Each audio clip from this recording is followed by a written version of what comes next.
trying to dry the soils, which essentially would, if it's not successful, it would delay construction of the parking lot until next spring, or do the option of excavating and bringing in imported materials. Another issue we should talk about on the parking lot is something that we discussed during the September 29th progress meeting with the USDA, is the pavement on the parking lot. With the soils, we suspected some of the soils out there were going to be questionable because of the amount of rain we've been having. And with the site generally draining from west towards east and north, we anticipated that the farther east you got on the site, the worse the soils would be. It was discussed that if we proceed to get the parking lot constructed now and still get the pavement put down, based on the saturated soil condition, there's more chance that we could get settlements yielding during the freeze thaw or the winter and wind up having to rip up more of that bituminous in the spring and do patching before we do the final layer of bituminous. That's not a good situation for the contractor, being it's more work for him. It winds up in more cost for the city. So we discussed the option of just getting the parking lot built to a gravel base for the winter and holding off on any of the bituminous until the spring.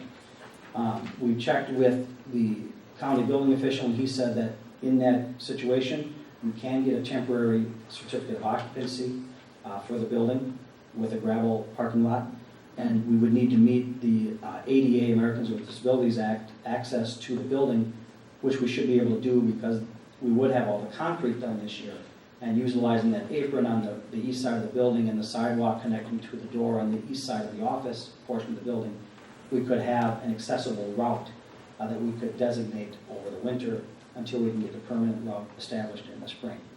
So the discussion was we're going to continue to monitor this issue over the next handful of weeks, but at this time it appears that the most likely option is that the decision will be made to hold off on the bituminous until the spring.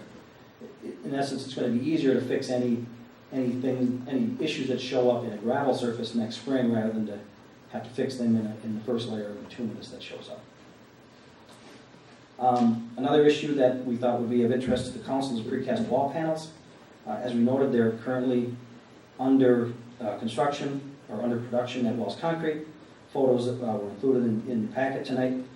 Delivery of the panels was scheduled to begin this week, but with the soil correction being done and the fact that the contractor utilizes the gravel parking lot to bring in the trucks, they didn't want to bring in the trucks until they had the gravel base put in.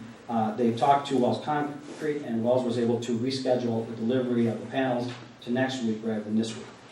And in fact, Wells had said that as they get towards the end of this month, their workload is lighter, so they actually have more people they can dedicate to this project. So even though the panels are arriving on site about a week later than anticipated, they think the erection can be done within about 2 days of the original target completion date.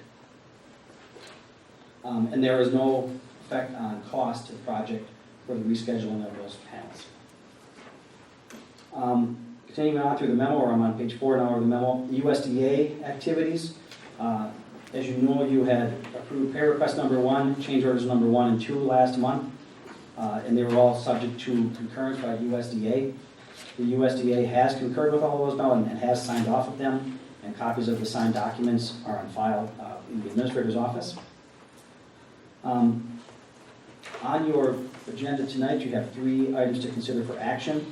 The first is pay request number 2. The contractor has put together their pay request and submitted to us for review. We reviewed it and we have no issues with what they're asking for. At this time, they're asking for approximately another 13% of the general conditions, which brings that total to about 29% of the project total. They're asking for approximately 27% of the earthwork for the clearing and grading that they've done so far. And they're asking for approximately 45% of the precast wall panels to cover the production costs. A copy of the pay request as submitted on the AIA form from the contractors attached. And based on that submittal, we transferred the information to the USDA required form, and a copy of that is also attached in your packet.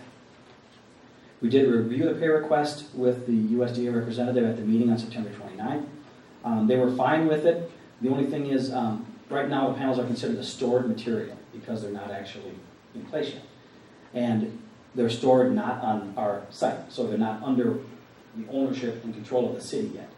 So it gets a little tricky in that if we approve the payment, in order to pay them as a stored material located on another site, we would need to get a lien waiver from Wells Concrete. Otherwise, if the timing of the payment is such that the panels arrive on site by the time we actually cut the check, then they're no longer a stored material, and that issue becomes a moot point because they've actually arrived on site and they now are here and an actual material that we own and have on our site. So that'll just, more than likely, it would be a timing thing where if we approve the pay request tonight, we would just hold the check until sometime next week when the panels have arrived, and then USDA would be able to sign off on the pay request and we could get the check cut to the contractor. That would be next Monday But they're going to start arriving, but it's going to take them a while to get them all on site. But since they've only asked for 45% of the payment, we only need 45% of them to arrive on site before we've met the value that's been asked for. Is there a problem with, Yes, The exactly. balls can be keep in the air. Pardon? is there a problem with getting lien signed? Yes. Usually, a lien waiver essentially means you've been paid for the product you've delivered. And so in order for Wells Concrete to provide a lien waiver to us, would mean that the contractor would need to pay them. Well, the contractor doesn't have the money to pay Wells Concrete until we pay the contractor. So it's a little bit of a shell game with the money, is where is the money and who's got it before you can have signed documents that say you got it. So we had this discussion at length in the meeting, and the USDA is standing firm that either they need to have a signed lien waiver in hand or else the materials need to be on site. And we think the timing is such that that's the easier requirement to meet. What would be the worst case scenario we'd be facing here? Would make them wait another few days for their check? Right, we would approve the pay request tonight, so then I would sign it, and contractor would sign it, you would sign it, it would go to the USDA office, and it would sit there until we confirm that the panels have showed up on site. And then they would sign it and send it back to us. So yeah, in essence, they would wait roughly a week for us to cut the check. Mark, is that your understanding of it? Yeah, and I don't see any issues with it. Really, the We only have 30 days to pay it, don't we, in the contract? Yeah, so We can also take a record, but that's not what's been proposed here. no. No. So we're thinking that the timing option is the practical route to go. If it comes to the point where we actually need a lien waiver, we'd have to cross that bridge when it comes to it. But assuming the pieces fall into place here, no pun intended, then we should be able to make the payment accordingly. So that's the first thing that will be considered when we get to the action portion of this item. The second item is change order number 3, which is what we talked about at that subgrade issue for the 1 foot of correction on the 14,000 square feet on the east side of the building. We do have a copy of that included with the memo. It includes providing 12 inches of correction and the according amount of rock. Now, Chosen Valley Testing will be out there to monitor the correction as it's put in, and we'll be taking tickets on the rock as it's delivered. So if it comes in that the quantities are notably less than the scope of work included in the change order, there would be a credit for the portion of that rock not used that would be show up on a future change order on the project. And how about if it's over? Then another change order? Well, it depends if the contractor submits a request. If he doesn't say anything, we won't say anything. But And you mentioned that east and west have been tested, south is not. Correct. Is it possible that we could have another change order if the south is too saturated? it's possible, but keep in mind that south parking lot is the light duty.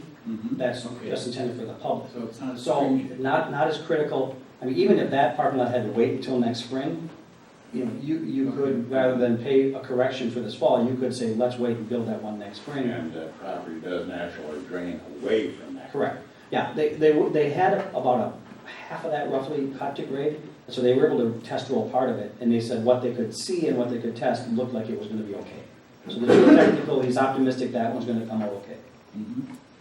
So it looks like we're just on the eastern portion of the site, which is where the drainage flowing that way, we anticipated that side was gonna be the worst, if any of it was. I do have a question, Joe. Yes, The sir. way it sounds that when you did the testing last year, that soil was marginal, is that correct?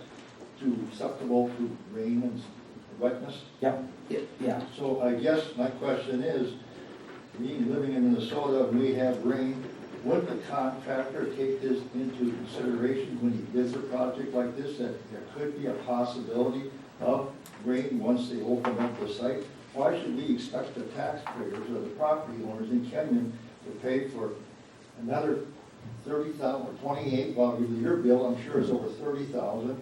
Keep on getting these change orders, and these property owners keep on having to pay the bill. And Right.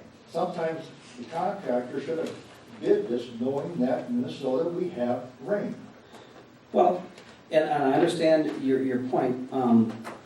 He wouldn't have bid it because we didn't specify what we specified was a structural section for the parking lot. We specified two things. We specified a structural section, we specified that they have to get the subgrade prepared. Now, if we were sitting here, now what we didn't know is at the time we did the geotechnical report and at the time we put the plans together, we didn't know exactly the schedule, based upon the letting date and the processing the contracts and the actual start of construction, when we'd be constructing it.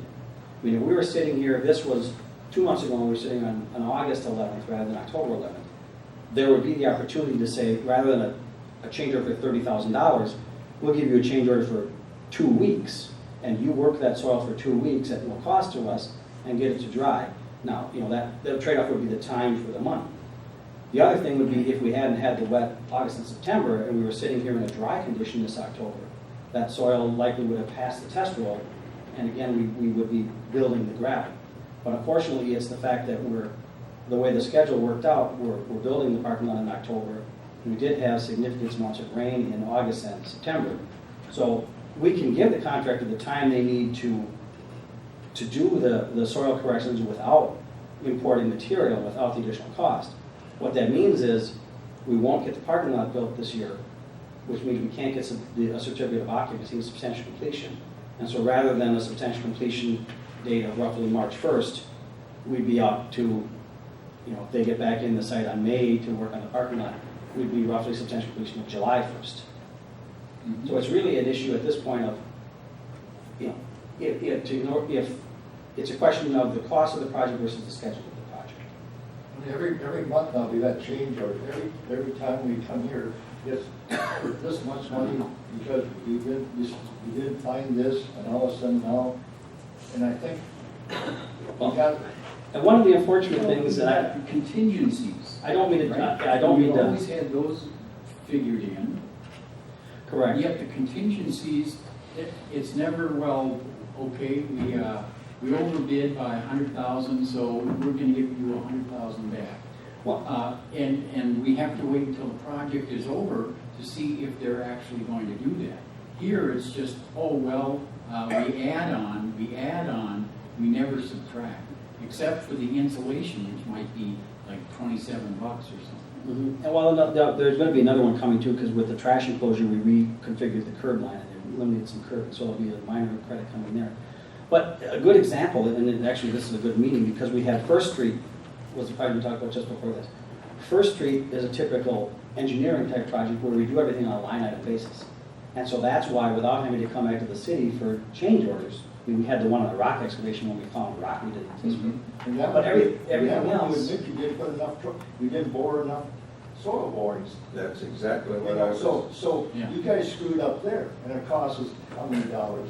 Now here we got a problem with wet ground, which we can't expect the property owners to pay for the fact that it rained too much. Well, and the point being, my point was that on a line item contract, you can make adjustments without having to have change orders because you're paying a unit price for those items. So whether you use more gravel or less gravel, or more excavation or less excavation, you pay for it by the yard or by the ton, and the end result, the end cost is based on those quantities. This type of project, being an architectural project, was bid lump sum. Right. Here's the plan And that yet the includes lump these sum items. is. Correct, and any It's a lump deviation. sum, and yet we're getting change orders. Well- Because, it's a lump sum, except We didn't figure on this. Why Oh, didn't we they? didn't figure Don't they on figure this. on that maybe there is gonna be some wet weather, so they already built this into there? And, I mean, it's. So they're treating it like a line item deal. Yeah, this here, I'm in agreement with Fred and Richard on this here. First of all, I'm saying this here, if we had certified people that come in and do a boring, I'd like to know how often they went down through this whole area and how deep they went. Now, anybody that is working with soil and that should know and suspect, and they went down how many feet, and they let it go, and now they're saying it's the rain. We all know that there's rain, that we all know that we have a problem. But the idea is, well, we can maybe keep this whole thing down at a cost, and as we go along, oh, we got a new change order coming in. It's adding and adding. I'm looking at this here. I'd say we could have $100,000 stuck into this Well, and before we're done with the whole thing. We had it on the building, now we have it on the parking lot. Where is it gonna stop?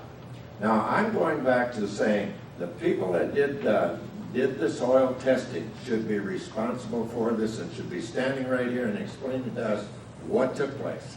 well, and Now, I would like to know how deep they go. I can and try to how find often. it. We do have the report, I don't have the entire report with me, there'd be a file in the file if we want to take a recess and I can go find it and pull it out for you.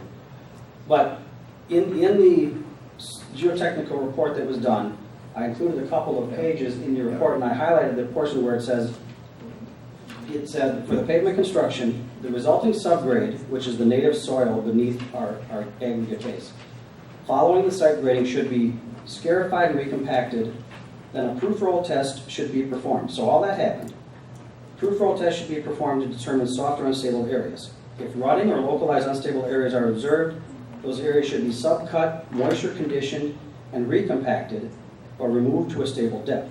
So those are basically two options. If you find a soft area, which we did, your options are remove the soil, work it until it's dried and suitable again, and put it back in, or else remove it and replace it with imported material. The next paragraph says, depending on the weather during construction and the construction sequence, which is basically the time of year, scarification and recompaction of the native soils may be impractical, and consideration could be made to stabilizing the subgrade using a coarse aggregate material, an additional aggregate. So they did note in there that what they found was that if the conditions were right and the time was right, the soils would be okay. Or even if the conditions weren't right because we had rain, but you still had enough time, you'd be able to work the soil. But in the situation where we had the sequence where we're in the time of year where we couldn't get the soil dry and we had significant rainfall, the other option would be to remove those soils and replace it with engineered fill material. Now, the reason we didn't include it in the project is because then it would have been included in the bid, and the bid would have been that much higher. And if we hadn't used it and asked for a credit, you're never going to get 100% of the credit back. I mean, We're It's paying more- out 100%. it's more cost effective to bid just what we need for the project, and if we wind up needing more, to have a reasonable price for that additional work, rather than to overbid and over-design the project and ask for credits back, because they'll never credit you back for the full value. But isn't that what we're paying the contractor for Yeah. and you for, Yeah. is to know what we need Yeah, and bid accordingly? yeah. Correct, and As at you the time, said, when we bid the a year project, ago, it was when we bid the figured- project in June, well, when we did the soil exploration was last September. And obviously, we don't know what the weather's gonna be 12 months down the line. And we didn't know at that time, through the design process and the work sessions with the council and the final approval by USDA, when exactly the bid date would be, when exactly the start of construction would be. As it worked out, we bid the project in June, and we didn't get construction started until the middle of August because of the contract processing, USDA review and all of that. Even at that time, we still don't know, when we were sitting there on August 1st, we didn't know August was going to be the 5th wettest on record, and we didn't know we were going to have 100-year rainfall events in September. You know, those conditions they used to be, in contracts, they were called acts of God, where, you couldn't design or build against an act of God if something happened like that. Essentially, if it's something that's out of the contractor's control, it's the owner's choice to what route do we want to go. if we want to keep the project on schedule, then we need to utilize the option to get this work done in a time-efficient manner, which is to replace the saturated soil with the rock material, which was not included in the original bid because it wasn't known it would be needed at that time. It was known as a possibility, but you don't want to You're build. dancing around this, Yep. you're dancing around the issue, No. and the issue is, it started in the very beginning, and we were not told the truth. You should have been in there and said the boring samples, which we don't have in front of us, all over this parking lot, should have been there directly for every one of us to say, and then just like we have, like we were gonna have the hose tower, or we were gonna have this here, we should have brought it in and said, okay, guys, now this is very susceptible, this piece of land over here is questionable. It may cost you an extra $100,000. Okay, we could look at it and gamble then and say, yeah, okay, go for it, or we'll take our chances. We're asking right now to take our chances and let the soil dry. A 100-year flood happens, and you can't control it, nor can anybody else control it. But the bottom line is, we got every one of those individuals out there are paying their bills, paying their taxes, and we're the ones that get explained to. And we're talking about, oh, it's only gonna be this much, or we didn't know this here. You're not coming up with the truth. And then you throw the old, you gotta stay on schedule. So you Yes. put the pressure on us, if we don't approve it, then it's our fault because we Yep. don't stay on schedule, we're on schedule. Yep. You know, I resent that. I do too. Well, I'll be honest, I resent being accused of not telling the truth. Oh, I'm sorry about that, Joe. It's You have been hired by us. Correct. To represent us. correct, and And that's, I I'm feel doing that that to the you're best of not my ability. representing us, you're just a pass-through guy, and, okay, they gave me a bill for this, okay, here's why the bill. I can tell you that, And you're not again, in 26 years, defending us. in 26 years of doing this as a professional engineer, in this situation, on a contract like this, it's the owner's responsibility for the cost of the soil correction. The owner, you have the choice. You have the choice of the additional cost for the soil correction or the additional schedule to avoid the soil correction. That's the choice. It's not my choice to make. My role as your consultant is to identify the situation, identify the options, and I can recommend to you which in my opinion is the better one to utilize. But at this time, the situation we're in with the project we've got, the conditions we've had, the soil we've got, these are the options we're faced with. We can tell the contractor, yes, do the additional correction, and historically, that's an owner's responsibility for the additional correction because it's additional scope of work we're asking them to do that we didn't include in the original bid because we didn't know if it would be needed, so we didn't want to pay for something that wasn't needed.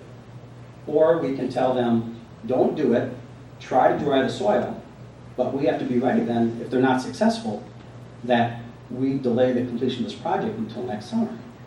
Why weren't we told Completion of that? the building. Or the third option is. No, we would not be able to bring the panels in if we can't get if they try to bring those, they won't be willing to try to bring those trucks in on that soil without the gravel, the strength of that gravel to bring them in. You have a third option too. The contractor does it at his own expense, and maybe the profit margin isn't quite as big, it might be just down a little bit. Because he probably built this in already in his bid. The contingencies, yes. I don't know how we would utilize that option. Well, I mean, that's I what we have. don't know that we can That's up to force the contractor to, Yeah. I mean, the contractor's done what the contract specifies, is they've prepared the subgrade, done the test, we've had an objective geotechnical engineer. They weren't hired, Chosen Valley Testing was hired by the contractor, they were hired by the city. Yeah. And the geotechnical engineer is saying, we're saying that soil is unstable and not suitable for construction, needs to be either dried or replaced. Joe, So, if we were told that already at the beginning, we would not be sitting here right and now. I understand that, Councilmember explaining Hankey, that. but And I- that's the reason why being upset about it is the expenses that are showing up that weren't projected. If it would have said, yep, we gotta go ahead and do it, okay, we need to have this soil compacted again. But we didn't get that information, and that's the part that is really hurting. Well, it was in the geotechnical review. Technically, but And- it wasn't even bid on or anything of the sort, or made out. Everything else is put in there. It tells you how many length of pipe you need, how much of this, how much of this. Why was that not put in there? It was identified, well, it's identified in the plan as this is the structural section we need based on native soil being suitable. It also identifies that the subgrade has to be checked and certified prior to construction of the parking lot. And this is part of that process. I mean, when that's sitting out there as a grass lot, you know, I can't predict with certainty whether or not we're gonna need extra gravel. If it's a line item contract, I can put a line item in there so I get a price, or if we need it, I can utilize it. And I can come back to you and say, we're gonna use more of this item, we've already got a price of $10 a ton or $20 a ton, and it's gonna be this many more tons, so expect that line item's gonna increase. But with this type of contract, we don't have that arrangement. We specify the scope of work, they give us a price on it. And if that scope changes, rather than being able to just increase a line item, we have to come back and say, we need an incremental increase in scope, and it's this value, and we need a change order for that value. Now, the contingencies have been talked about every time when we had the cost estimates. Porter was very clear to say, we always anticipate 3 to 5% contingencies on the projects for unforeseen conditions. And the contractor put it very well when I was talking to him last week. You know, he said he'll be glad when we get above ground because you can predict better what you can see.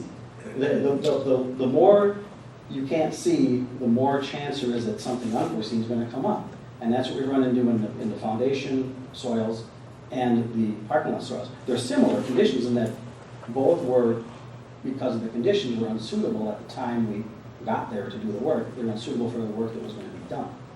Now, once we get above grade and start to do things like the gravel and the building, the amount of unforeseen and unanticipated conditions should go down, and the corresponding change orders and the values of the change orders should decrease as well. But unfortunately, we're in the most challenging part of the project right now, and the elements of nature are working against us, or have been working against us recently. The contractor said he was having breakfast and he was listening to the news, and they came in the news and reported that there hadn't been a 5-day stretch since, I think it was April 23rd until October 1st, where we had not had notable rainfall. We've never had that. Typically, you have that period of drought at some point during the summer or fall, and we never did run into that. But that's a minor aside. All I can say is that this is a situation we're in, and we have two essential options. One is to delay the schedule of the project. One is to increase the amount of rock to maintain the project schedule. I wish I had a different presentation to make to you, but unfortunately I don't. Now, we have reviewed this with USDA. We discussed it at the September meeting because the contractor knew they were about ready to do the sub-roll, the test on the subgrade. And we talked about what would happen if it failed, and the state architect laid out, he said in the email, he said, this is the process you need to go through. And we followed that process. So we haven't gotten their feedback yet on the change order, but we're assuming that they know that this is the situation. They've given us the process to follow, which was the same as we had laid out too. So we don't anticipate any issues with their concurrence if the city chooses the option to approve the change order and to perform the soil correction. Well, I guess I see no other option but to approve the change order and just let it be noted that we don't like it. No, and I don't like it either. I don't like having to come here and request that we spend money. If you don't like it, maybe you and the contractor can split the cost of that, since I think it goes both ways there as far as liability. No, I think we've got 5 states full of, I don't like it, Yeah, things that happened this year. Every change order costs us money with the engineer. I just see what we spent, this last check you're writing. yeah. I mean, So I just have a couple of comments on this. I've listened to all this, I've talked to some of you individually about this beforehand. And basically, the first thing I'm going to tell you, for whatever it's worth, you can take this however you want. I've been involved in as an economic development director and as a city administrator, many different building projects. I've never seen one where you've got, and this doesn't address your concern about not knowing about the possibility that some of the soils could need compaction or be compacted if they're wet. It didn't say that they were bad, period, because if it had, then the spec would have called for that soil to be removed and it would have been in the contract. It said if it was wet, okay?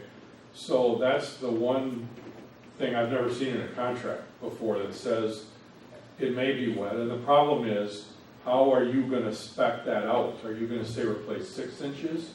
Are you gonna replace a foot? You can't figure that out because you don't know if there's been, 5 inches of rain, which we had probably more of in August, or you had 1 inch of rain. So that's my first concern is, how would you spec that out? Secondly, if this had been earlier in the season, this would have had time to be turned and dried out. All this damn rain came in August and September, and unfortunately, we didn't have time the contractor didn't have time to dry it out.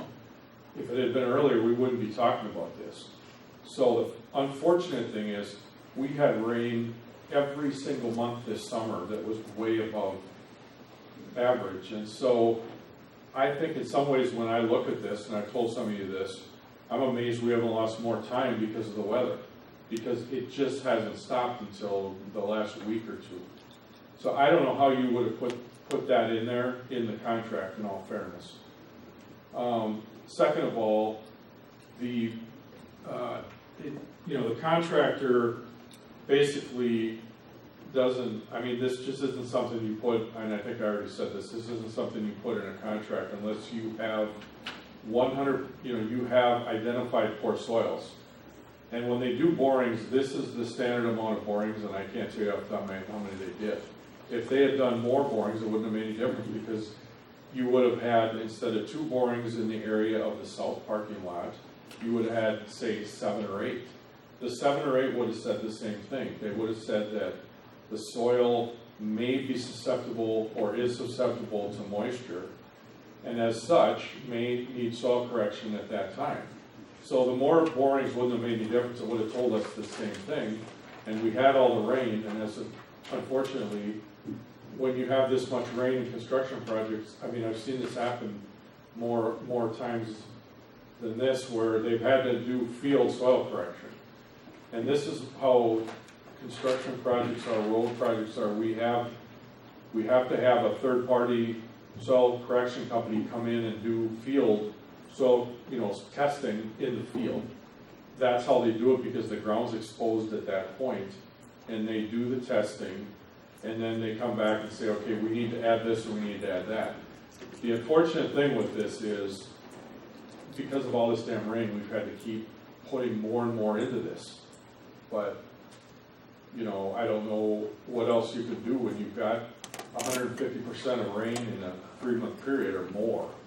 So, I understand everybody's frustration with this, but I have to say that this wouldn't be normal. This is normal how this contract was written. I can't pull out a bunch of examples and show you, but that's just call this my opinion from past experience. Fact is, we hired Bolton and Mink as engineers and Lowe's as contractor, not either of them as fortune tellers. And if we could predict what the conditions were gonna be exactly, we could have cut a lot of other corners probably. Oh, sure.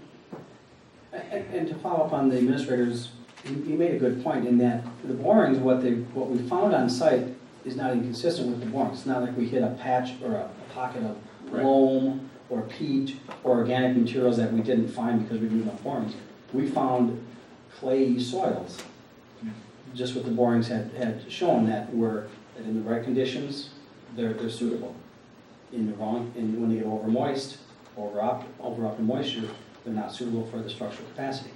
And we could have over-designed the project, and instead of a bid of $2,113,000, we might have gotten $2,175,000. It wouldn't have been noticeable. You wouldn't have noticed the difference in that magnitude of the bid. But if we wouldn't have used that and I would have asked for credit back, we wouldn't have gotten all of that credit back.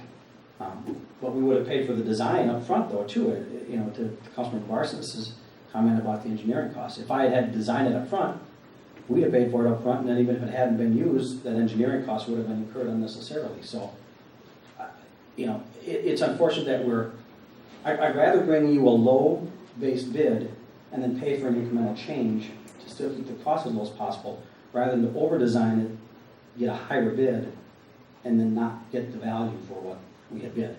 And that's one thing we should know too, that actually with this change order, there is something tangible that's being installed there. You are getting an engineered fill material, so you are getting every ton of material that goes out there. You're getting something for that money you spend on it if you choose to approve the change order. You are getting that material in your parking lot, which is a better structural material than the native soils. So, and that's what my second point was. If they had put in the contract, 2/3 of that south parking lot area had to have 12 inches of fill added to it, we would have had that in the bid and we would have paid it. But if it didn't rain like it has, we wouldn't need to replace it. So you don't put that in there because if it hadn't rained, we wouldn't pay for it. And if you do put it in there, we pay for it no matter what. Well, it did rain, so we end up paying for it now, but if it hadn't been put in there and it hadn't rained, we wouldn't be talking about this. And then to me, that wouldn't be the right way to do it. The right way to do it is to say that what was in the spec, and maybe that should have been pointed out more to the council. Maybe we should have went through that in more detail, but that the soils were susceptible, and unfortunately they got wet, really wet, and some of them had to be extracted, and there has to be clean fill put in there.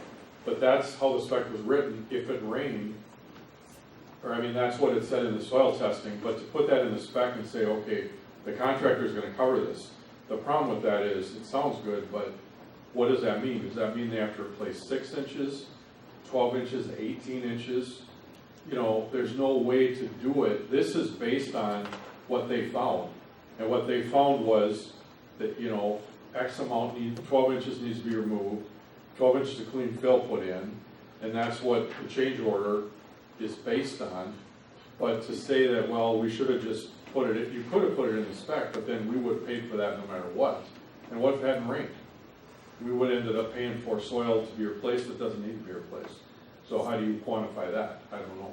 Well, I disagree with her because if it's marginal soil and we put the way that supposedly the bid is, and then next year we get a whole bunch of rain, we don't have a good base because that ground is susceptible to moisture. You're still going to have the moisture underground. Well, So there should have been because of the fact that it was soil that's susceptible to moisture, it should have been 12 inches right off the bat on the bid. Because otherwise, if it had been a dry year and you went ahead, you would have had a parking lot that when it did get a lot of rain, you would have had whoop, and you would have broken up parking lots, so there was a screw up there. well, and I would just say that we don't need the extra foot. The geotechnical engineer is not recommending the foot on the west side of the building. If we had put, and the west side of the building, in terms of area, is about 1.5 times the size of the east side. So if we had put a foot in on the whole thing, right now we'd be paying for about 25,000 square feet of soil replacement that we didn't need because based on the tests, they're not recommending for the west side of the So building, the soil, but they are for the east side. the soil on the west side is the same texture? Same general structural makeup, but with the drainage working generally from west to east, it's able to be dried. And keep in mind, the contractor's been out on site for several weeks now, and as they've been, and they've noticed right away when they came on site that, it's been very wet out there. As they've been working on the site, they've been trying to work this soil and prepare it as best they can. Now, fortunately, the test roll on the west side passed. They're not recommending, the geotechnical engineer is recommending a correction on the west side. So if we had designed a foot of correction on the west side, that would have been unnecessary and money would have been wasted. Unfortunately, the east side does need the correction based on the recommendation of the geotechnical engineer. And once the parking lot's built, the soil is going to be protected by the gravel and the bituminous and the rain. You know, when that rain hits right now, it has direct access to the soil. When our parking lot's built next year, if the rain comes, if we have the same amount of rain, it's going to hit that pavement, and virtually all of it's going to go over to the curb line, into the storm sewer, and out to the pond. So that soil is not going to get, you know, not even a fraction of the same moisture that it's My experiencing. question is, why are you putting the tile in there and all this coarse rock, when you should be using crushed rock that packs, instead of coarse rock that doesn't pack? You're putting coarse rocks in there so moisture can drain from the tile. You just Well, told us. we're putting it's what's called a 3-inch minus. It's essentially rock that's with the fines taken out. We don't want fines because the fines can retain the moisture. The fines can. You just told us there's not gonna be any moisture, so what's the deal? Well, any groundwater that does get in the rock layer is going to drain differently than the soil. So if water gets in that rock layer, it could become perched because it's got a different infiltration rate than the soil below it. So more water could get into the rock than the soil could be able to handle. So we've got the subgrade graded the way the parking lot drains out towards the curb line. And the geotechnical engineer recommended that as well, that if you put in the foot of correction, you imagine you've got all this soil and now you've got this rectangle area basically that you've dug a foot lower and put rock in. If water got into that rock, it could get perched in the soil. So we put a drain out at the side, we grade that to drain and put a drain on the side of it, the trench drain, so that the water can get into the pipe, get into the storm sewer, and get out to the pond. Because the rock will have different drainage characteristics than the soil will around it. Is that before it's paved, you're talking about moisture getting in there? Or is that after? Well, Yeah. you don't want to take the chance. The cost of the drain tile in relative terms is minor compared to the amount of, the value of the excavation of the rock. So we put it in now to protect it for the life of the pavement, for the life of the parking lot. There you just said, we don't want to take a chance, so why aren't you doing it on the west side? Because we've got a certified geotechnical engineer. Oh, west. Oh, we got somebody that's got a degree that says we don't need it. Okay, that's all. Based on construction industry Yeah. standards of practices that have been done for decades of projects, I don't know what to tell you. The project is, We're just going around in So it is what it is. So we really don't have a choice. Right. We really can't hold on. Disappointing as it is, infuriating as it is in some ways, we really do not have a choice. So We you need need to a motion move to out. approve the change order number 3? Well, I think we have First- to do the pay request first. first we have the pay request. So do we have a motion to approve pay request number 2? So moved. Second. All in favor? Aye. I would just supplement that contingent upon USDA concurrence. Correct. Okay. That goes without, Okay. no, it doesn't go without saying, but Just for the record. Yes. now, on to change order number 3. As I said, maddening as it is, I don't feel we've got a choice. I move we approve change order number 3. Second. All in favor? Aye. Aye. Opposed? Aye. Aye. Motion passes 3-2. Moving along, construction materials testing service quote. Thank you, Mr. Mayor. As standard on an architectural type project, there are tests that are required beyond what the building inspector does. So tests of the concrete on the foundation footings, those types of things. And there are also tests that we want to get on the site work as well, such as samples of the Class 5 gravel base material, samples of the bituminous material, testing of the concrete for the curbs, those sorts of things to make sure that things are done per specification. Now, in accordance with the contract, that traditionally is the role that the owner retains the testing firm directly, so that the testing firm is working objectively on behalf of the owner, rather than working on behalf of the contractor. So we have gotten 2 quotes for the testing service. The two quotes are from Braun Intertech and from Chosen Valley Testing. Now, initially, the quotes they gave us, because it's an architectural project, they just first gave us a quote for the building services testing. The quotes were $17,280 from Braun and about $11,000 from Chosen Valley. Well, we went back to tell them that we also wanted the site testing included as well, but since Braun was already so much higher than Chosen Valley Testing, we just went to Chosen Valley Testing to ask them to revise their proposal to include the site work testing as well. And that's their subsequent proposal that is included in your packet. And theirs come up to a total of $15,844, and that includes the building testing and the site testing. That compares to Braun's proposal of $17,280 for the building testing only. So our recommendation would be the Chosen Valley testing contract in the amount of $15,844. Now, we did ask them to provide us with a cost for some optional testing that we might want to do in the parking lot in the spring. And what does that entail?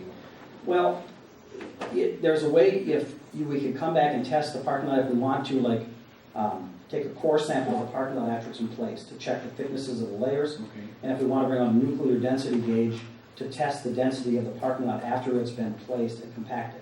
We can do those tests after the fact. What we've got in the base testing is sampling and testing while the construction's occurring. Mhm.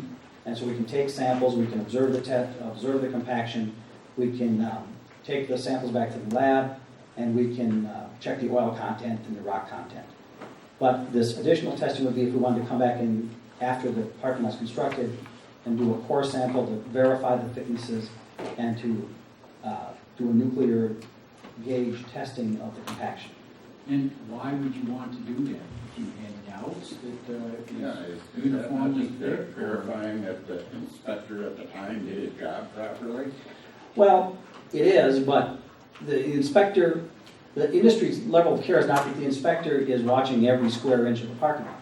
Because if they are, that essentially lets the contractor off the hook, because if the contractor could say, well, you inspected everything, Yeah. it's your fault it didn't pass. Well, no, it's the contractor's responsibility to make sure it passes. So if the inspector watches, if he's gone from the site on a lunch break or something while they're compacting a portion of the bituminous parking lot, he didn't necessarily watch that part. It's a safeguard that, we may or may not choose to have that additional testing done.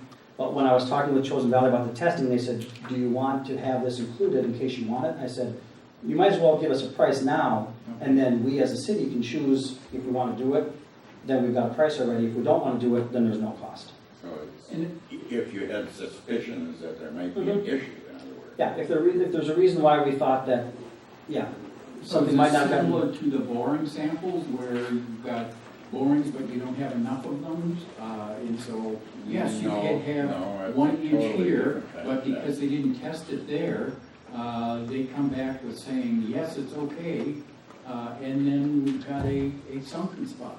Well, and it's a little bit off on tangent, but MnDOT has gone to the route of where the way they test their bituminous is to come back after the fact and drill holes in the road Yes, after they pave it. like a boring sample. And typically, like on First Street, we didn't want to do that. We don't want to build a brand new road and then come back in and start drilling holes in it. It kind of defeats the purpose. So we'd rather not take a core sample of our parking lot unless we feel the need is really there. So do they have that's what the nuclear? Yes, we could choose to just do the nuclear and not do the coring.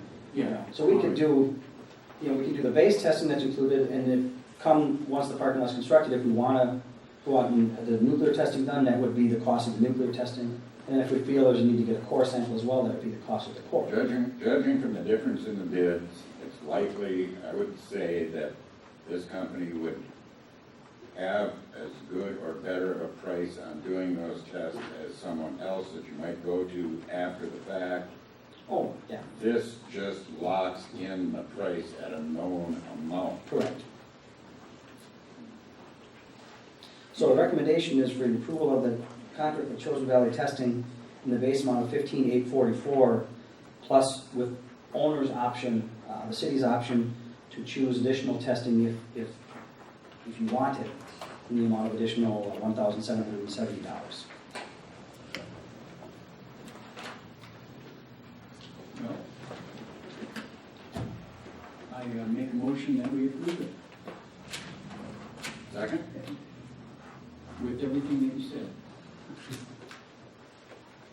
Second. All in favor? Aye.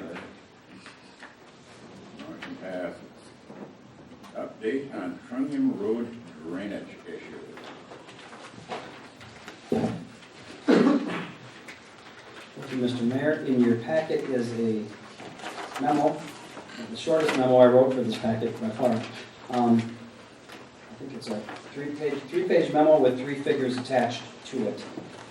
As you know, a couple of months ago, you had directed us to go out and do some investigation of the area around Bergen Circle based on some input you had had from residents on Pioneer Road about drainage issues that they were experiencing. And so, at the last meeting, we had commented that we had the survey partially done, but we didn't have all detailed information yet to perform the analysis. We did get the survey done since then, and we have had the analysis done. In fact, in the audience tonight, I wanted to introduce Josh Pope, who was a professional engineer out of our Rochester office, who actually did the field walk of the area and actually performed the stormwater analysis with me on this project. So he's had a big hand in putting together the information on the figures.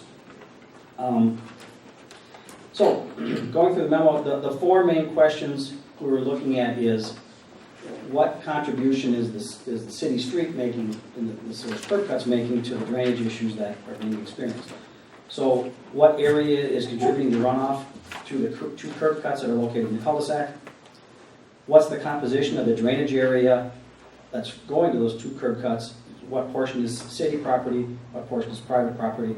How much runoff is going through the north curb cut relative to the south curb cut? And then once the water goes through the curb cuts, where does it go downstream of there? So first, let's talk about the drainage area that contributes to the curb cuts. Figure 1, that was included with the memo, shows kind of a large-scale view. Shows the whole area around Trunnion Road and Englewood Drive and Bergen Street and Bergen Circle. So just show the general drainage patterns. Generally, things north of Bergen Circle are draining north and east. South of Bergen Circle are draining south and east, back towards Trunnion Road. We actually did bring in contours. We have contours from the area we shot. We supplemented those with LiDAR data that we have access to. Figure 2 shows the area right around Bergen Circle. And on that, we outline the area that actually drains to the street. So the area that actually drains into the street, gets into the gutters, and then goes out through those curb cuts. Now we have it kind of color-coded. Blue is the hard surface area. Orange is the green space areas. Within those, the solid areas are in the city property. The hatched areas are in the private property. So in the city property, the solid blue is hard surface within the city's right-of-way. The solid orange is green space within the city's right-of-way. The hatched blue is hard space on private property. The hatched orange is green space on private property. Now, if you look down at the table, down at the bottom of that figure, what you'll see is a total of 0.67 acres on the very far right. A total of 0.67 acres drains to those 2 curb cuts. Now, when you look at the north curb cut versus the south, the north curb cut takes 0.44 acres. The south curb cut takes 0.23 acres. So about 65%, or roughly 2/3 of the water goes to the north curb cut. 1/3 goes to the south curb cut. Make sure I don't miss anything in my memo here. And the city, when you look at the breakdown between public and private property, for the north curb cut, it's about 40%, about 40% private. Oh, no, excuse me. The north curb cut is about 62% private, 38% public. South curb cut's kind of reversed. It's about 75% public, 25% private, which makes sense because everything, the topography is generally going south and away from Bergen Circle. So the areas to the north is draining towards the street, and less area on the south is draining into the street, more of it's draining away from the street. So the majority of the drainage area for the south curb cut is made up of the public boulevards and the public street. Whereas on the north curb cut, the majority is made up of the private properties. The drainage characteristics itself, once we identify the drainage area, we apply a standard storm sewer design methodology to estimate the flows that would go through those curb cuts for the 2-year storm, the 10-year storm, and the 100-year storm. And you have to flip back to figure 1 where we summarize those flows.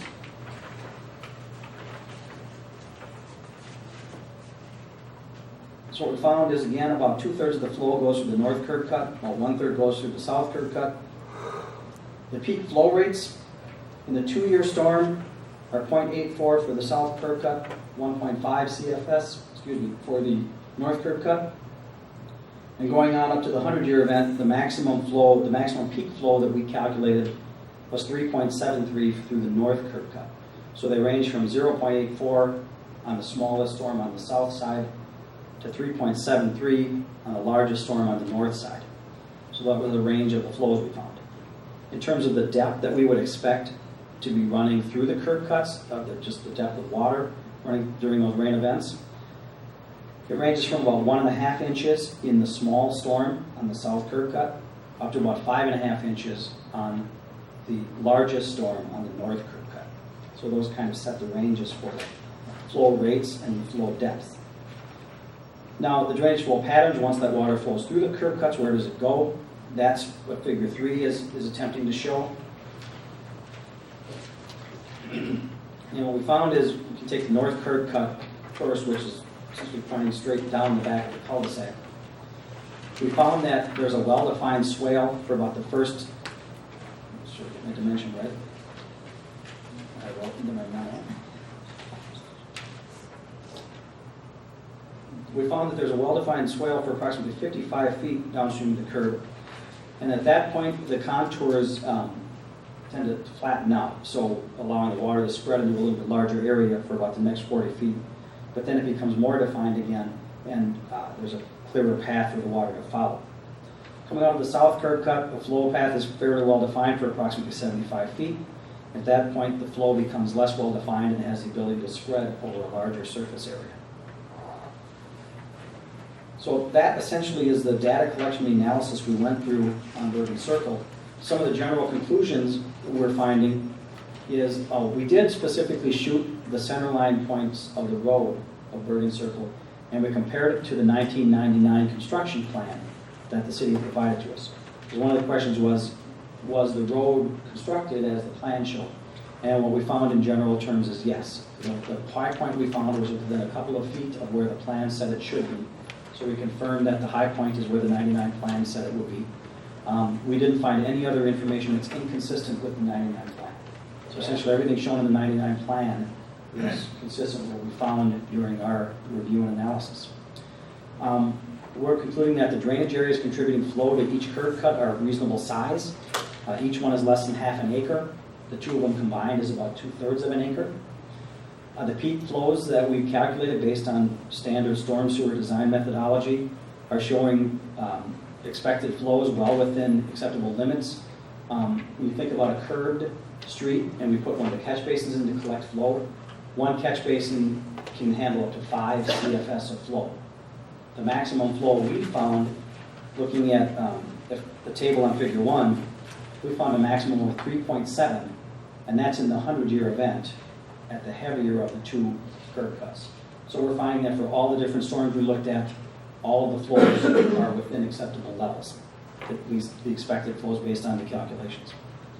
We also found that the depths of flow, being on the range of 1 to 2 inches for small storms, 4 to 6 inches for heavy storms, those would be expected, reasonable expected flow depths during those rain events at the curb cuts. The contours we found, looking specifically at the north curb cut, the contours we found show that the water that's leaving the street from the curb cut should be directed well north of the property that's located at 316 Trunnion Road. As we did note, though, that there are some areas where the flow is less well defined and the flow does have an opportunity to spread out over a little bit of a larger surface area. But based on the investigation, there's nothing that we saw that led us to a conclusion of a definitive problem we saw that was being caused by a public roadway. Everything we saw that is that the road was constructed in accordance with the plan that was in place in '99. The drainage areas are reasonable, the drainage flow rates, expected flow rates and expected flow depths are reasonable. And we didn't find any evidence that flow from the public street is being specifically directed at any of the downstream structures. So that essentially concludes the analysis that we performed based on the direction we were given at the council meeting in August. And at this point, I would be glad to answer any questions that you may have.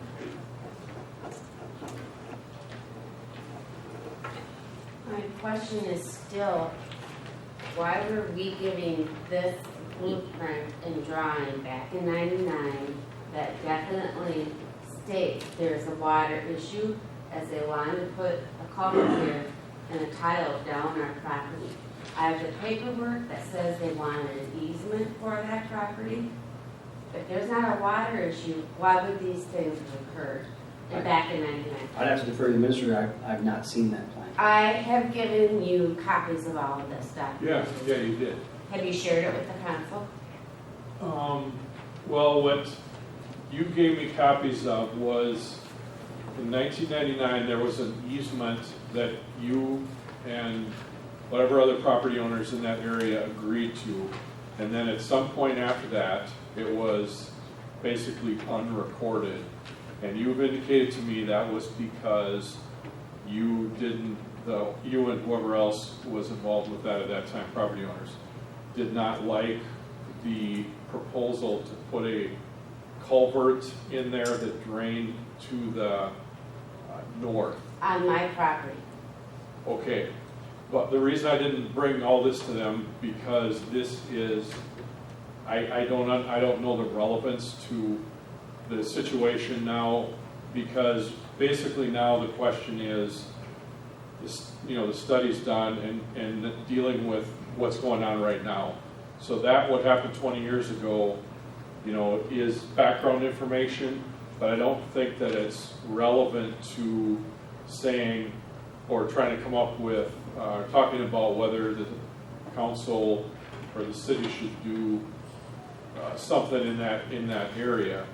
And here's why I'm telling you this, because, and I know you'll have a response from this based on what happened, but I think what it does is it looks like the city tried and offered to do something, and it was rejected by the people around there. So when I look at this now, I don't think that helps what you're asking us now for.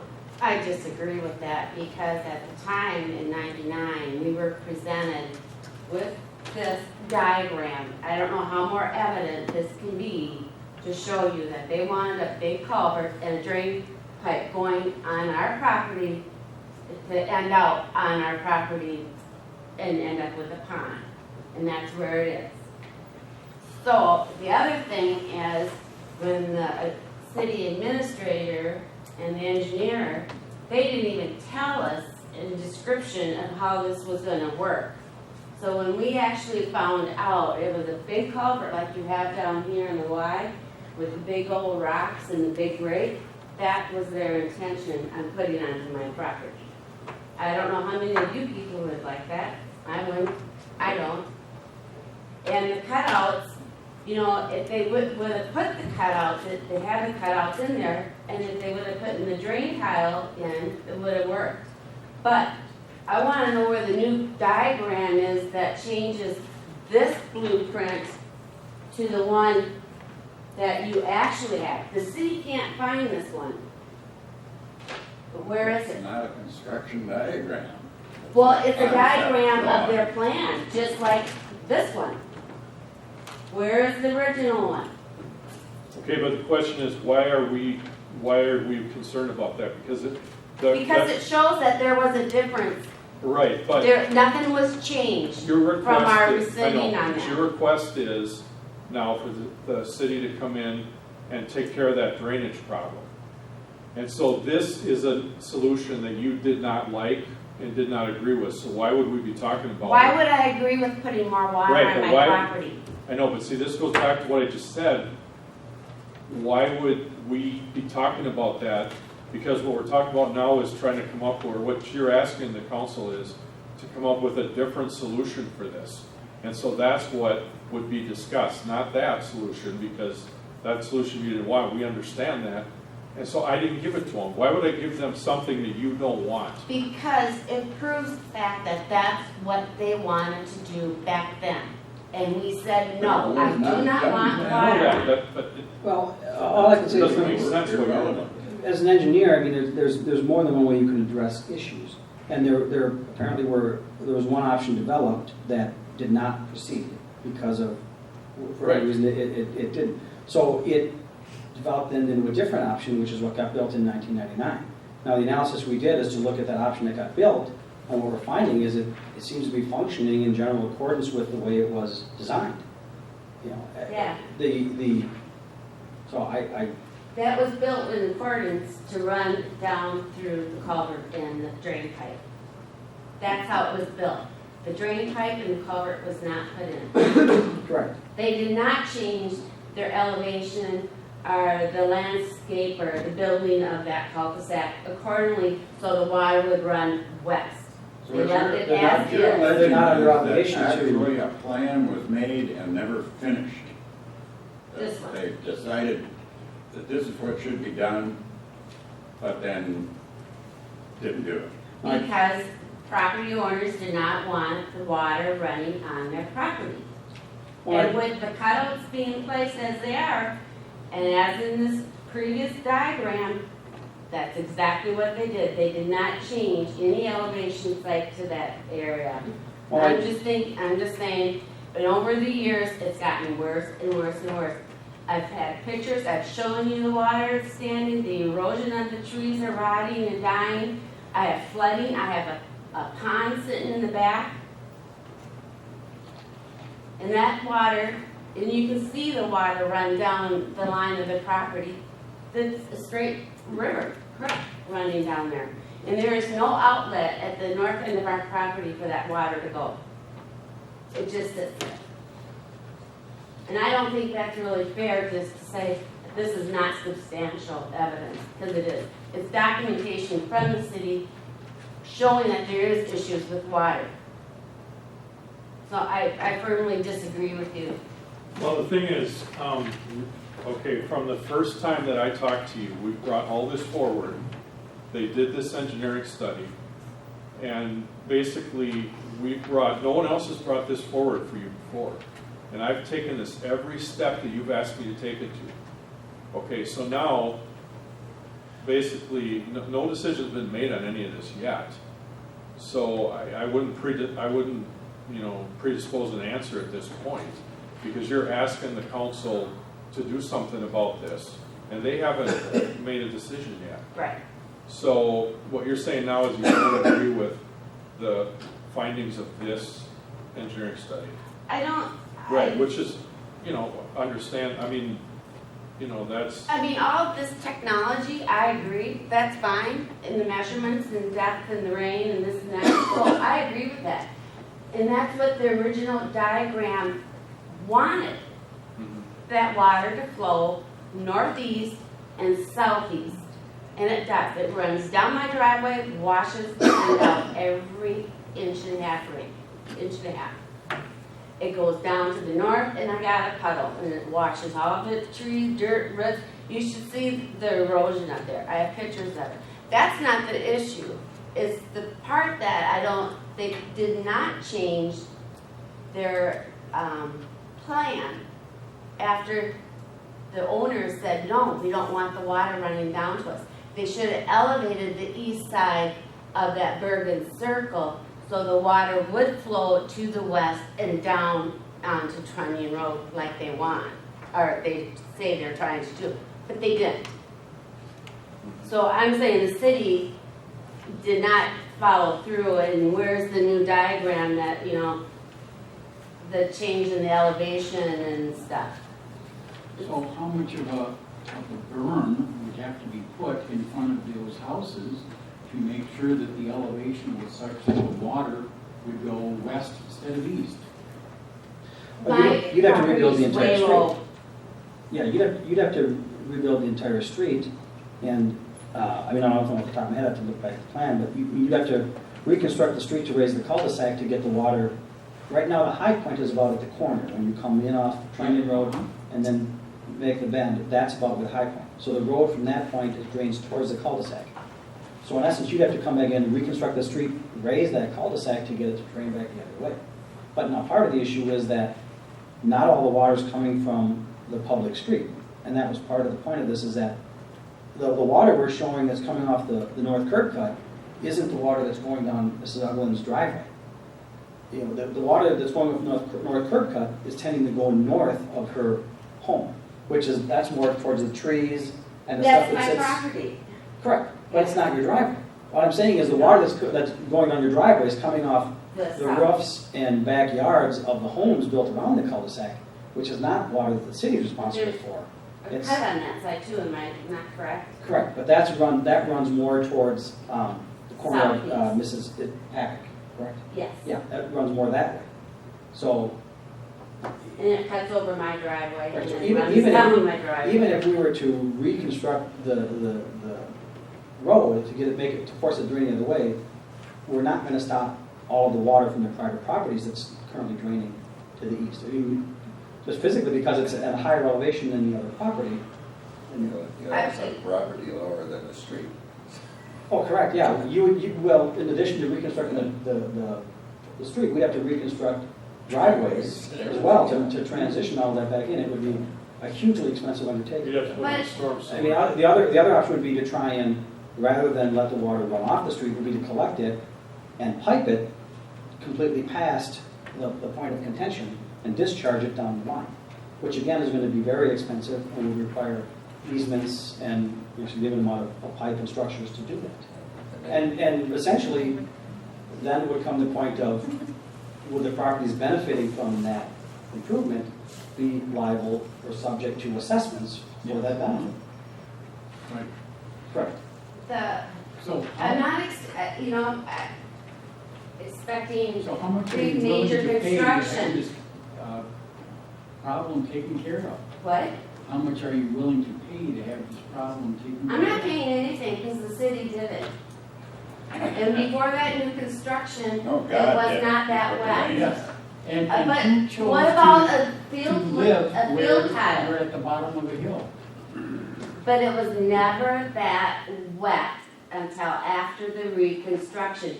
When my kids and the other kids up in that neighborhood, I could go out in my yard and I could not see the pavement of that cul-de-sac. I can see it now. It's elevated, it's raised. You were up there and you saw how it all slopes down. You stated that.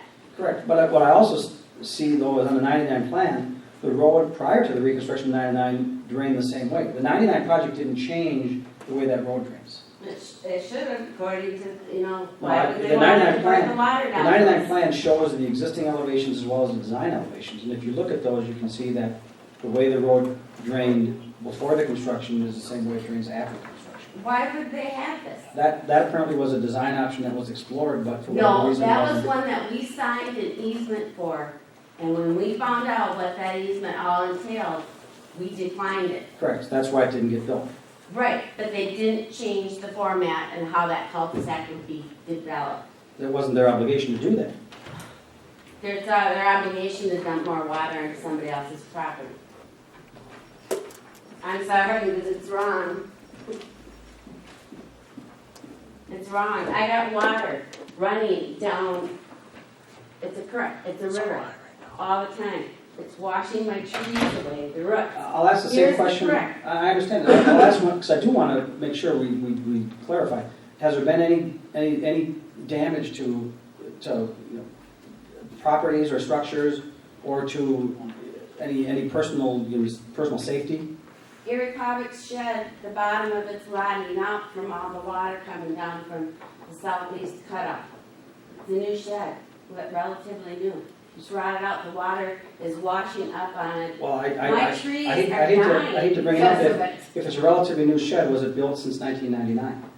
Yes, So it was and it built. was built It up was on blocks, it was built in the existing drainage situation. but it was built up on blocks too, and they've also put a berm in their backyard. My trees are rotting and decaying and erosion. Pine needles after this last big rain we had, there's pine needles that went all the way across that side of the yard and over to the east side of the yard. Piles of pine needles that came from those trees. So you understand the force and the direction of all Correct. that? I've seen it on the news every night this week with Hurricane Matthew. think Well, I'm we've just had a saying, good this is- update on this situation, and we're not going to make any Correct. decisions on doing anything now, and it is 9 o'clock.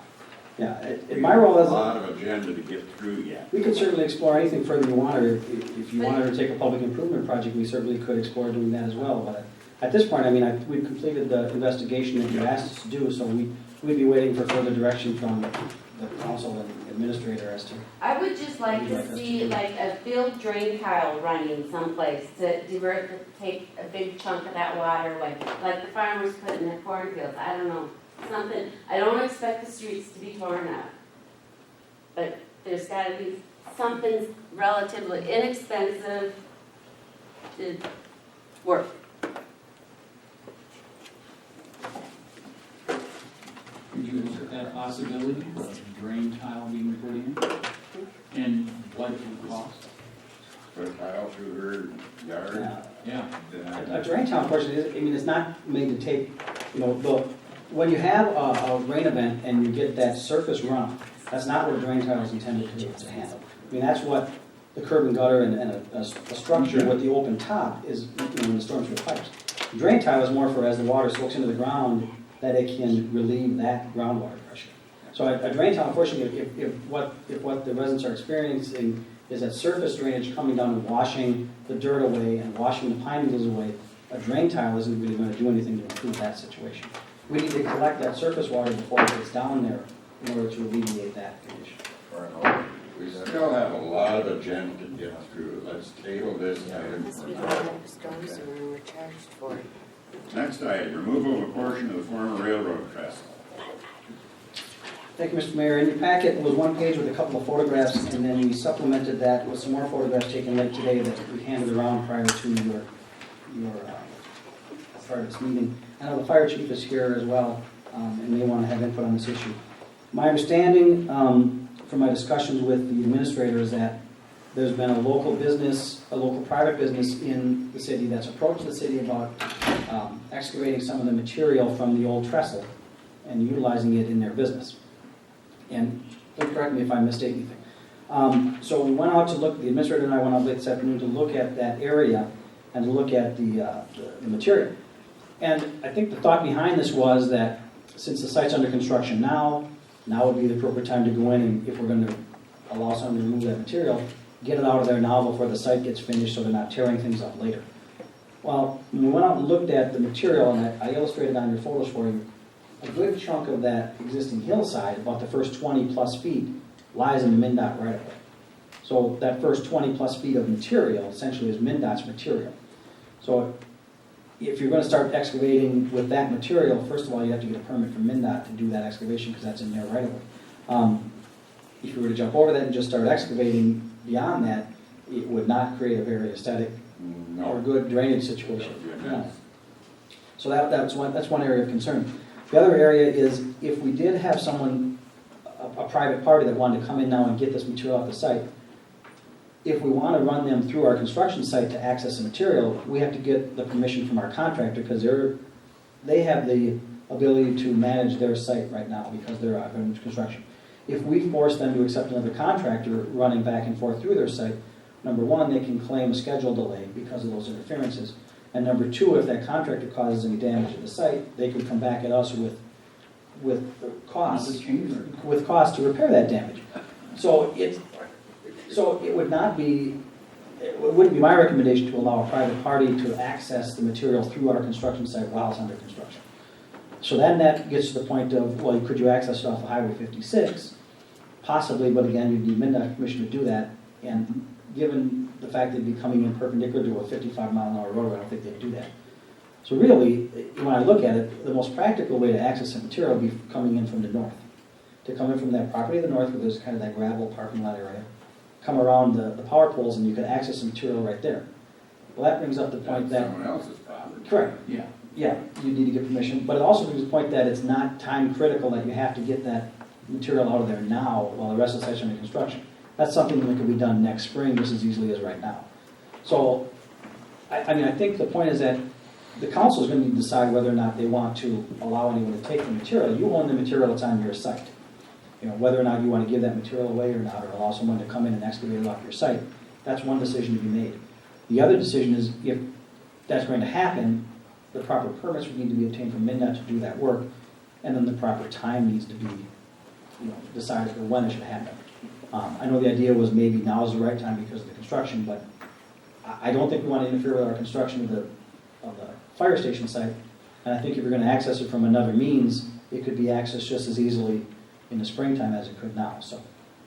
And you also mentioned, when we were discussing this, that there may be some value to that material, in which case we would need to, Possibly, depending on what the Find out. material is, yeah. And of course, value is dependent upon the market for the material. If you've got a market for the material, there's a value for it. If you're just looking to get rid of the material and someone's willing to take it from you, that might be the value. yeah. So it's really up to you if you want it. Yeah, Let's table this till, it's good material where it is. Yep, and it's not something that's time sensitive that needs to be acted upon. No or good not. reason for rushing it. In fact, I would concur. So I just have one quick question on this. We would need to check with MinDOT. Should I Yes. check with MinDOT or should I Yes, wait till yes. next month to talk about this month? I mean, Well, regardless of whether they use, whether Kenya Ag gets the material now or in the spring, or we use it ourselves sometime, we still want to start with that portion, or at least level that. include that portion, level it out. So, for that reason, yes, contacting them for whether they would object, and under what circumstances they give permission would be worthwhile. Mm-hmm. And how they would allow access to it. Yes. Okay. So, we can move on to item 8. what? Do you have anything else on this? Move on to item 8, legal. Update on property abatement at 411 Willis. We went through the hearing earlier in this meeting. I don't think we need to discuss the matter much further. Do we have a motion to approve resolution 2016-27, resolution ordering the abatement of conditions creating a hazardous property existing at 411 Willis Street? I make the motion, resolution 2016-27. And I second that motion. All in favor? Aye. Motion passes. Do we have a motion to approve resolution 2016-28? Resolution setting forth findings and fact and decision of the city council with respect to the nuisance conditions on the property located at 411 Willis. So moved. Second. John second, Kathleen. What's that? John. John second. John did the second? All in favor? Aye. Motion passed. Lot combination request for Independent School District 2172. Another simple, same owner of two adjacent properties. In this case, a building sits partially on one parcel and partially on the other. So moved. Second. All in favor? Aye. Now we're moving. Now we're moving on to item 10. Old business, review city audit services quote. So, the city received 4 quotes, which you have in your packets. The lowest quote, let me just get my- Leonard and Warner. Winner wins. yeah, it was, the lowest quote was Schlenner Winter from St. Cloud. The second lowest quote was Clifton Larson, Smith Schaefer, and then Abdo. I don't know anything about, all these companies, first I'll say, do have municipal, experience, Yes. clients. I don't have any experience or, know of any other of the cities that use this Schlenner company. I don't know anything about I've them. never encountered them before either. Clifton Larson, I've worked with them in 2 cities, and they're a good company. As far as, the Austin office, the office I worked with was Baxter Brainerd, and I worked with Larson Allen in Wisconsin, but I never had any issues with either time I worked with them. So as far as that company goes, I don't have any concern with them. And then there's Smith Schaefer. So, there's really no negative as far as saying, looking at these quotes materially, that I can tell you with them. And so I guess I don't really have a real strong either way to say, okay, well, this company is, going to be an issue. This company is not going to be an issue. With Smith Schaefer, we've had the last 3 audits have gone well with them. We haven't had any major issues. When I came into town, and I don't want to go off on a tangent here, but I was kind of met with them, and they kind of told me some things that I to this day still don't understand, but I don't think I agree with. But, after 3 years of working with them, things have gone, well. I mean, we haven't had any major issues with them, so. When I first met the company, and I've talked to some of you about this, I was a little bit concerned with some things that kind of just the whole approach to me, and just, I wasn't real excited, because I've never run into this before. I've worked with, Abdo, I've worked with Clifton Larson. So at that point, I was a little bit, not sure, but obviously, we have to give people a chance and kind of work through things.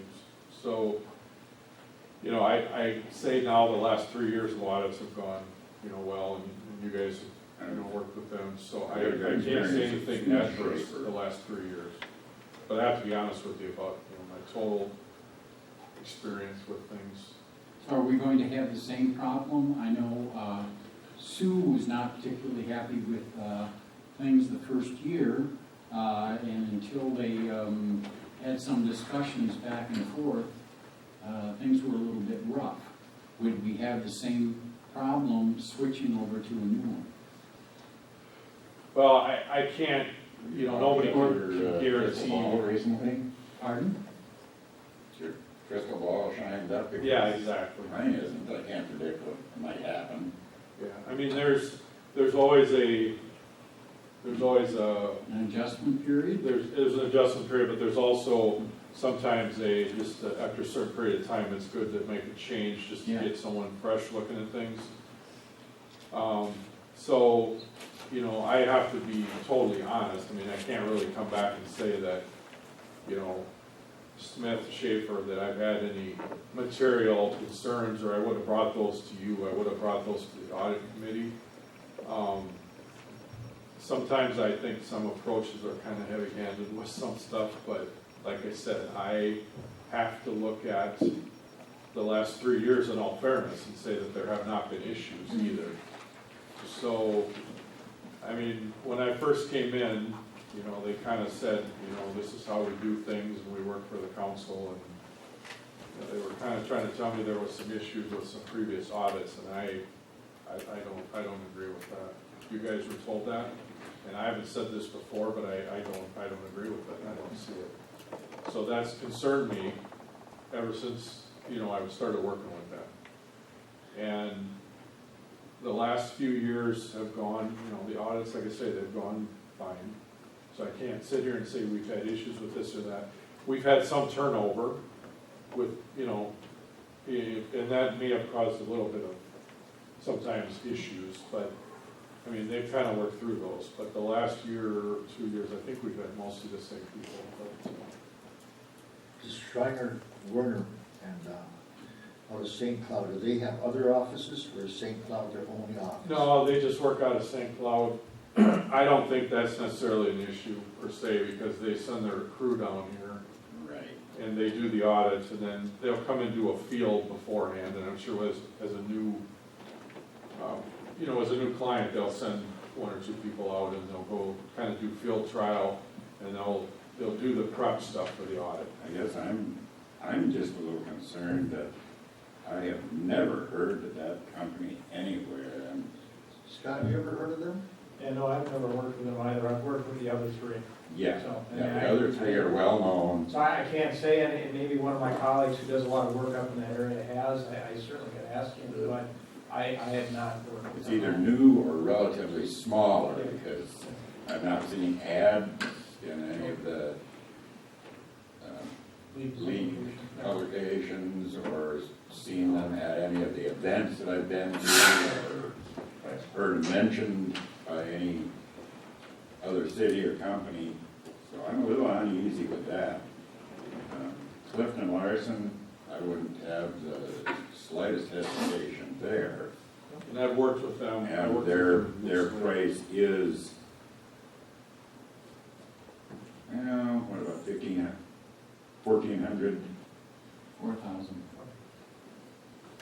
Well, okay, I'm looking at the year by year. Yeah. Now, is this a 3-year contract you signed with these, or is it just? Well, we have a 3-year quote, but I wouldn't say it's a 3-year contract. I mean, we can break it if we have an issue 1 year. Right. We just say, It basically is giving you a commitment on a price, when you have the ability to move on if you want to. Maybe having new eyes look at it wouldn't be a bad idea. No, you're right.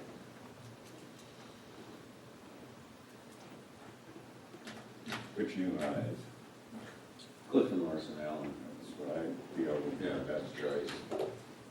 and I worked with them in Moose Lake, we went through an RFP because we had McGladdery, and basically, it was just, I mean, nothing hugely bad, but they just had different. Can't turn around without tripping over Abdul feet, but It's they like, charge you for we it went to too. Clifton, and they came in and they did a good job. I thought that, they were real easy to work with. Like I say, this is a different office, so I can't say the individuals we work with, but I mean, I didn't have any issues with them. I worked with them for, I think it was 2 years. So, when they came in, they were lower, and their price was lower, and I think they did a good job. Well, I guess we've settled that. We have an agreement that, I have no problem with them. Doug? Listen, what you guys have to say. I just hope that they are able to give us the same service that we got from Smith Schaefer, in that I thought their reports were well done, their presentations, they're coming in for several hours and talking to the audit committee, and all of that did not happen with Abdo. So anyway. And if we don't like them, then we can always We revisit them. do have the right to change. Yes, right. Well, just tell Smith Schaefer, thanks for the memories.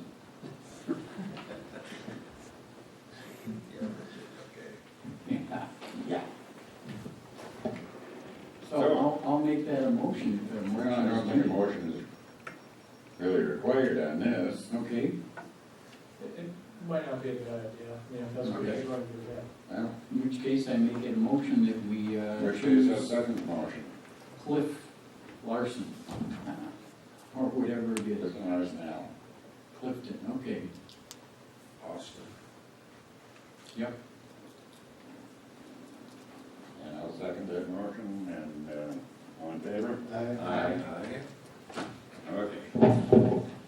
Jeez. Ladies, we've reached your point of the agenda. Wonderful. Thank you for having us here tonight. My name is Bobby Veronic, and I'm the Deputy Director from Centra. With me, I have Karen Ducharme, our Community Development Director. I'm just going to give a brief introduction, talk a little bit about the purpose of why we're here, and kind of just reflect on about a year, maybe in a couple months, we were here, and we talked about doing a survey for you for the grant that we are about to ask for your approval on to go ahead and submit. We did go ahead, we did the survey. Karen's going to show you some of those results of the survey tonight. She's going to talk about the proposal that we'd like to present on your behalf. There are 3 components. One which we're really excited about, and I can't wait to share with you tonight. We're going to talk about the single-family rehab program. So single-family homes that can be rehabbed here in Kenyon. A commercial program. Karen and I met last week, I think it was, and we weren't really sure how we were going to get the commercial businesses excited about jumping into a rehab program, but I think we have a solution. I think you'll agree it's a good one. We also have a rental rehab component of this grant, which has some opportunities of some additional matching funds other than the small cities grant funds coming into this. As part of this process tonight, or part of our purpose of coming forward, is to seek your approval on some stuff. And Karen will go through, she'll give you the update, she wants to educate you on the whole grant, and then at the end she's going to ask you for some approval. So I'm just going to very high level give you what we're looking for tonight. We're going to act as your administrator. It's really your grant, so we need your approval to submit this preliminary proposal. The preliminary proposal is due on November 10th, and then we'll submit a full application with award in early spring. It's a long process, but I think it will be well worth it. So we're going to need, one, your support or your approval to submit that application. Then there's some administrative approvals that we'd like to have approved, so that we can keep that process moving as we're writing that grant here. If we have to make a few minor changes, that we can make those changes. And then also, Karen's going to talk about competitiveness. Highly, highly competitive grant money that's out there. And we need to make sure those grants are competitive. We've already gone forward to the county. We've got $5,000 in matching money to put into this grant. Centra has some money that they're going to put into this. Karen will talk about that. And then we alluded to the $5,000 from the city that we'd like to put into this. So if you're putting some money in, what are you getting? And I actually have some numbers to share with you. But before I do that, I'm going to talk a little bit, just really, really briefly, because I know you all want to get out of here quickly too. We were just awarded a grant in Lewiston for $1.1 million, which we were just, really, really excited about being able to bring that money home to small towns in southeastern Minnesota. Well, our goal is to surpass that for the city of Kenyon, and we're targeting $1.7 million in total to bring back. So with that, I'm going to turn the podium over to Karen, who is really talented and skilled, and we're actually really fortunate to have her on staff and here helping us bring these dollars home. One other thing I'm going to point out, talk about bringing this money home. It's really money that's out there. It's federal money or state money that we're bringing back. I'm not asking you to increase property taxes or do anything like that. It's actually money that's out there that we're bringing back. So with that, Karen. Thank you. I'm very excited about this program you put together. So Buffy talked about the $1.7 million. That's total rehab money that we're looking at doing in Kenyon. So we already have $300,000 going into a rental complex, Countryside Way, but to the small city. So this is really exciting, and I'm really excited about the numbers. Just on the housing rehab side, we had 67 homeowners that said that they were income eligible because for the housing rehab component, they have to meet certain income requirements. It's a federal requirement, they have to be low to moderate income households. We have 67 low to moderate income households have already expressed their interest. I've never had that high of a result, so it's very exciting to see that. So in your packet, we have the preliminary proposal. The request from the state is about a little over almost $912,000. Never had this high of a program, but I think with the numbers from the survey's results was very, very promising. We had about a 40% result on the housing rehab side, which is really good. And I know that doesn't sound like it's good, but on a survey like this, we are usually around 30, so 40% return for the city of Kenny was good to see. With the request for the Small Cities Development Program that we have a $912,000, we're leveraging $580,000, almost $509,000, so we have a $1.4 million project. We already are working on, we got some state money awarded to us for Countryside Way, $300,000 for a rental rehab. So we're looking at that 1.7 as total housing rehab and commercial rehab that's being invested in the city of Kenyon. On the second page of your packet, I'll just go through the kind of where we're at with the application. So for housing rehab, we're proposing to apply for 15 units, which is, we could apply for more, but the state has advised in previous discussions that not to apply for more than that. So we'll take that. Then with the rental rehab component, we're looking at doing 12 units. So we're working on firming up that who that property owner is going to be. We are in discussion with a couple property owners. So we're looking at adding 12 units of rehab to the program, leveraging also the rental rehab deferred loan program, which is state rental rehab that Centra administers. We have that money earmarked for Kenyon, so as leverage dollars of $300,000. And then the commercial rehab component, we're looking at doing 10 projects. The exciting part that Buffy and I, we were kind of mulling over what to do to make this grant special. Centra is going to leverage and commit to this project $100,000 of their revolving loan fund for Goodhue County. It's all going to go to Kenyon for this grant. And that means that the commercial property owner does not have to come up with any cash. So normally they would have an owner match there.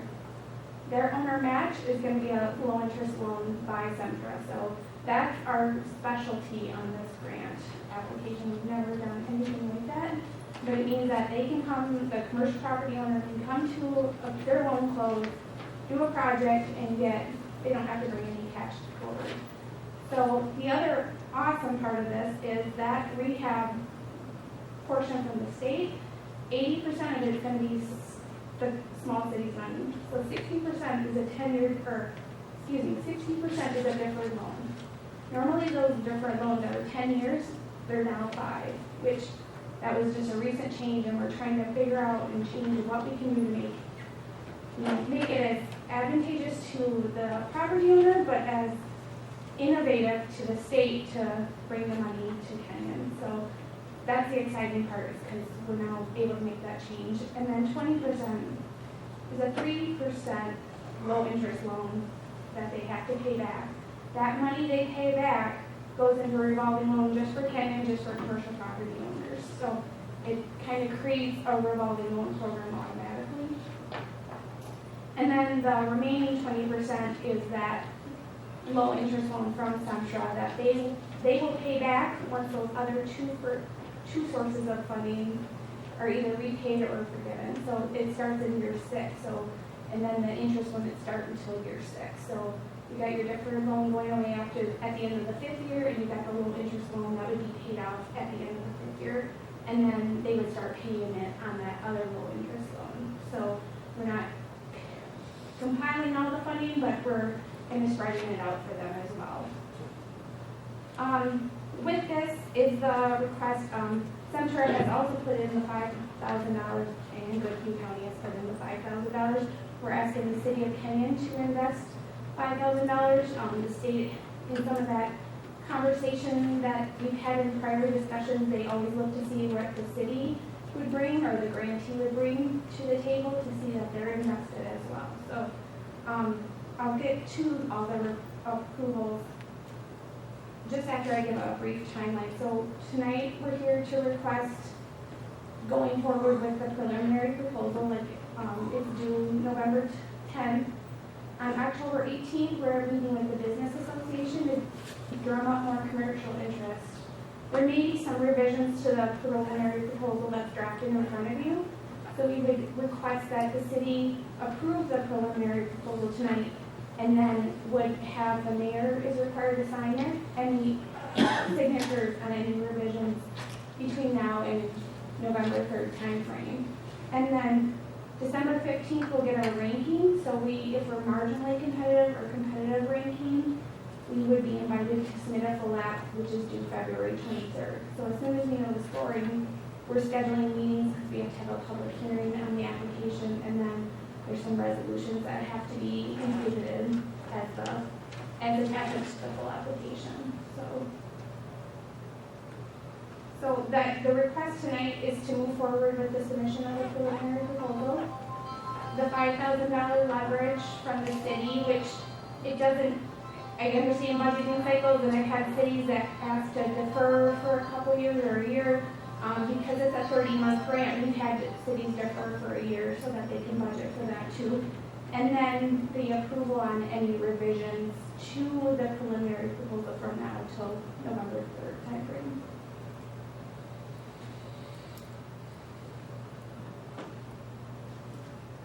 So you're meeting with Kava Yeah, on yep, the 18th? yes.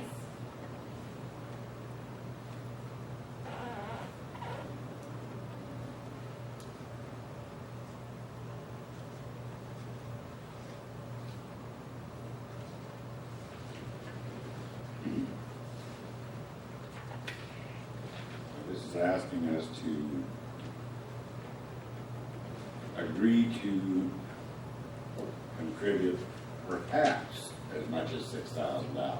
5,000, correct. $6,000 a year. But that's a perhaps, depending on, Right, it's contingent on funding. Yeah, this is a, it's a very competitive program, but it's a really, really good program. this because is it dated brings in- September 16th, it's probably been updated since then. Yeah, a lot of, obviously, outside money and, the downtown business owners can use to do a lot of things to their buildings. And basically, they get $100 worth of value for, $40 in low interest loans, and it leverages another 60%. So, I mean, that's why it's such a competitive program, obviously. I know a furniture dealer that could use roofing help. Yep, that would be eligible. I can make a You phone heard call. about that not too long ago. No, no.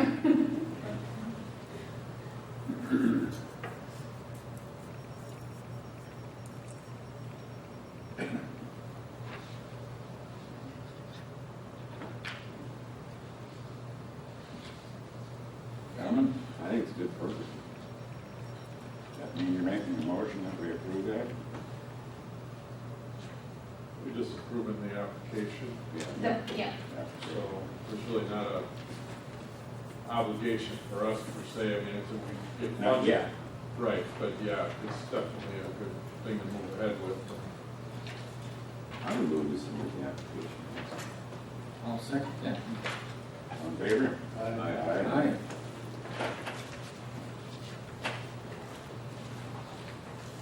Anything more?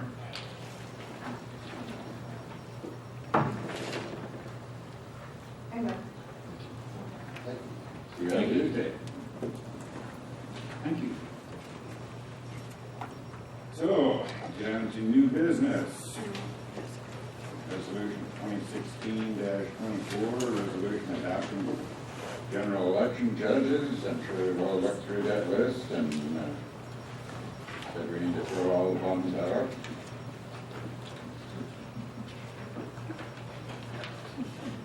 I caught that.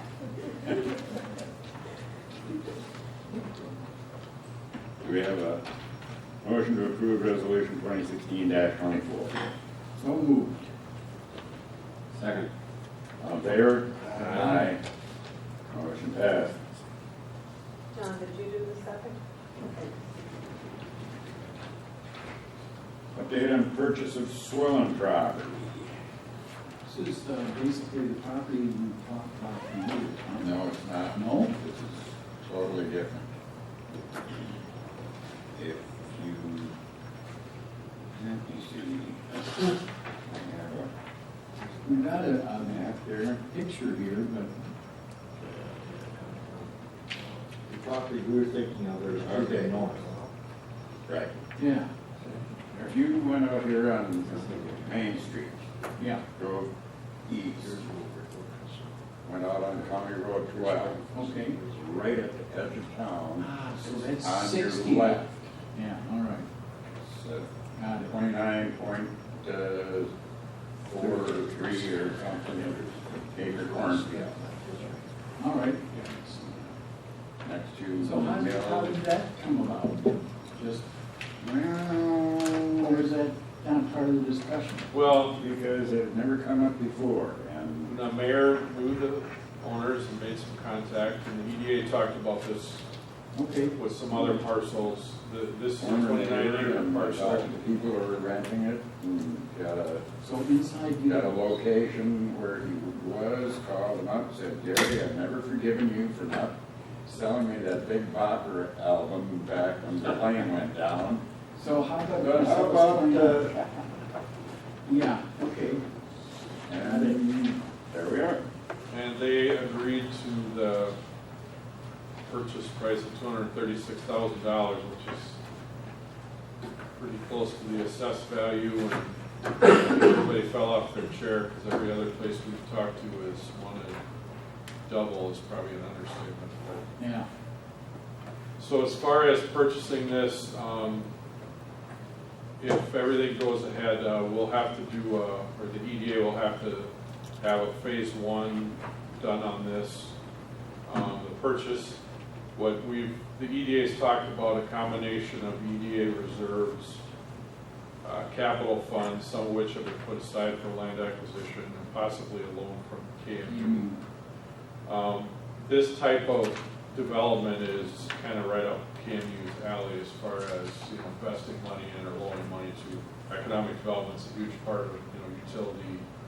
So we will be going to the next KMU meeting to talk about that. And we've also made contact with CEDA, and for two things. Number one, to provide assistance with possible funding sources to assist with the development of the property. And I don't have any panacea that that's going to be an easy thing or plentiful to do, but we're going to look into it. And also to help us develop marketing for both this parcel and just overall to start doing, now that we've got some land, to start doing some more economic development, kind of commercial marketing. And that marketing not only helps us with that, it also helps us just to promote the community in general. So, with people that might be looking to move or whatever, so they're gonna help us with that too. So, because that's a real big thing that we need to start doing more of it now that we have some land to talk about. That'll help a lot, so. This is a long-term development, and anybody that says anything different is, it's a real long-term thing. One of the other things too that might be a possibility, maybe toward the back of this, is if KMU decides to get involved with some community solar, this might be a real good area to look at doing some solar panel. And the beauty of that is you can put it on the back parts of a development like this, and it's very, portable, so that they can be moved if something else comes in there down the road. But at least it gives us some activity out there, so it looks like something's going on. And I had someone actually approach me last week, had found out that this was in the works, and wanted to know, well, what kind of incentives might there be available that he and someone else was